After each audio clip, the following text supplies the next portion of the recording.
Bonsoir tout le monde, bienvenue sur cette vidéo.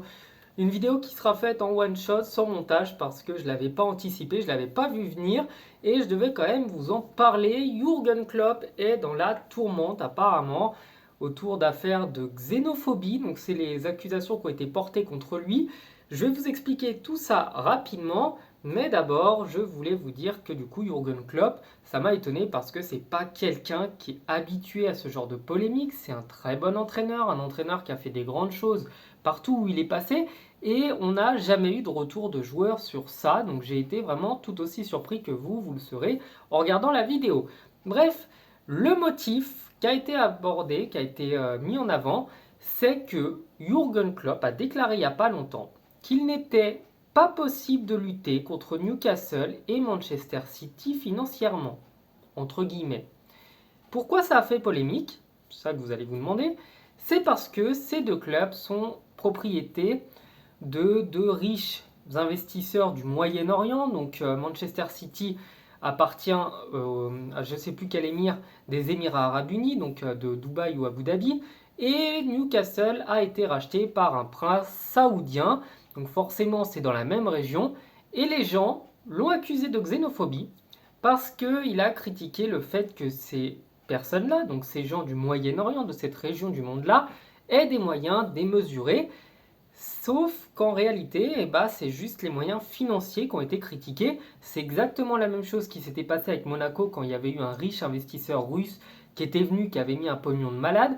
Ça a été la même chose avec le PSG qui a été racheté par un club qatari et qui a eu des moyens inconsidérés. Et c'était la même chose avec le Real Madrid qui était quand même, je le rappelle, alimenté par le roi d'Espagne et qui avait, à l'époque des Galactiques, donc dans les années 2000-2005 je crois, des moyens illimités.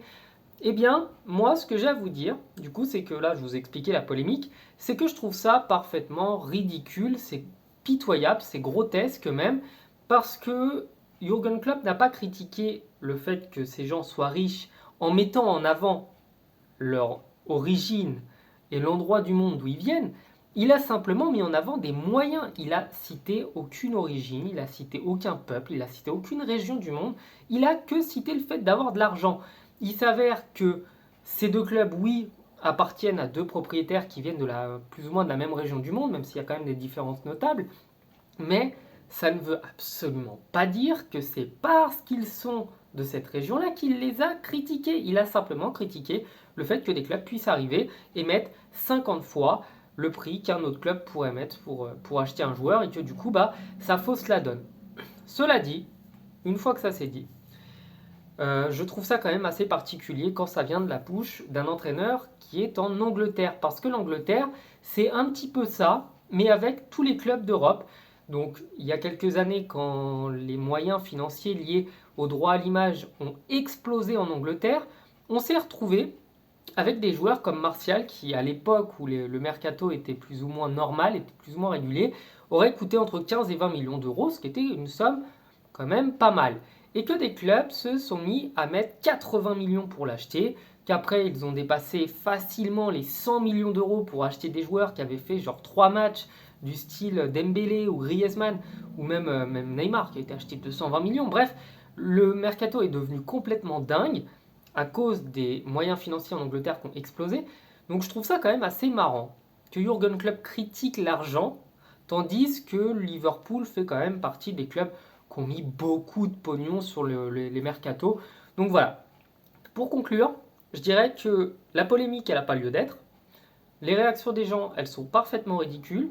Jürgen Klopp, il n'y a rien de xénophobe dans le fait de dire que des gens qui ont de l'argent faussent un peu le marché. On a les mêmes problèmes quand il y a des gens très riches qui peuvent se permettre d'acheter des appartements dans Paris à 15-20 000 euros le mètre carré et que le petit Parisien qui a bossé toute sa vie à Paris ne peut pas se permettre d'acheter même 5 mètres carrés dans sa vie, c'est la même chose, sauf que là c'est du foot. Donc pourquoi ce serait pas choquant de dire que des gens peuvent acheter des biens immobiliers à une fortune et empêchent les pauvres de l'acheter, et de crier à la xénophobie et à vraiment faire un drama quand il s'agit simplement de football. Bref, je trouvais ça ridicule, mais il était quand même important d'en parler. Je vous souhaite de passer une bonne soirée. Je vous dis à bientôt. Ciao.